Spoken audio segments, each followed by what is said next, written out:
It consisted of shadows of beings and things. Umbra was the kingdom of shadows. Just recently it was governed by the Shadow Court, a group of mysterious characters surrounded by foggy gauze. They sapped the light out of the population so that they remained somewhere between day and night. Everyone feted them. Nobody threatened that. Until now. Lira the princess was outside in the hall of the castle, her hair, as red as fire, gave faint hints of the glow. Her knuckles went white as she stood in the center of murmuring nobles and courtiers. Lira, you are a child of shadows. The tone was dark and menacing. Belonged to the Shadow Chancellor. It's not who you are that's the problem.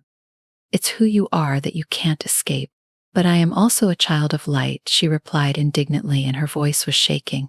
The court laughed, and the sound was bitter and empty, and rang out in the large room. Lira had always been different. Lira had always been able to do what she wanted. When she wanted, as a result of this, Lira had become arrogant. Whilst they were prosperous by night, she craved the light of day. One day, while exploring the forbidden archives, she discovered an ancient artifact, a piece of the purest light contained within a crystal.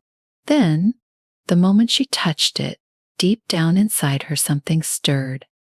Her fingertips shone something she never ever experienced before, life. Now she was here, in front of the Shadow Court, and her newly gained magic visibly highlighted by the electricity in her fingers. You cannot stop me, she murmured, adjusting her tone to a more confident one. The people deserve to be able to get to see the sun again. The skeletal figure of the Chancellor altered, and was now bigger, the shadow of the death mask now glowering. If that light shines and is used, it shall consume you and burn you alive, yes or no? That child is what you want. Lira hesitated. She felt the light in her throat, hot but evil. Each time she used it, she found she was growing weaker, as though the very light within seemed to eat away at her. But she also saw the faces of the people outside. These were also sickly, exhausted, and full of despair. Rather to burn, she stated firmly, on that despair not extend, and thus darkness prevail. Squealing a plea, she released the light, and it exploded from her fingertips, casting a light through the room like a lightning strike. The dark overcoats screamed and moved their shapes like pale smoke before the gusts of wind. The Chancellor got up and charged at her, but a brilliant light arose which sent him to the astral plane.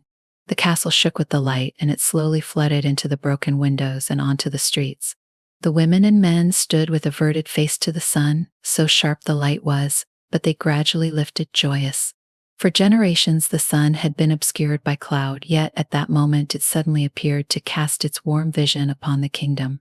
Lira fell to the ground, and a darkness surrounded her, becoming a lifeless structure. She felt washed out, but deep within her breast there was an ember which burned steadily though dimly. The people flocked to the castle, and, lifting her up as their cheerleader. Despite all the things Lira sacrificed, she did not regret it. In this case, the Shadow Court has been vanishing, and the kingdom of Umbra was liberated and could enjoy the light. So, after that, Princess Lira has turned into legend, the shining light that she indeed was for this world which have been once Lyre in the shade.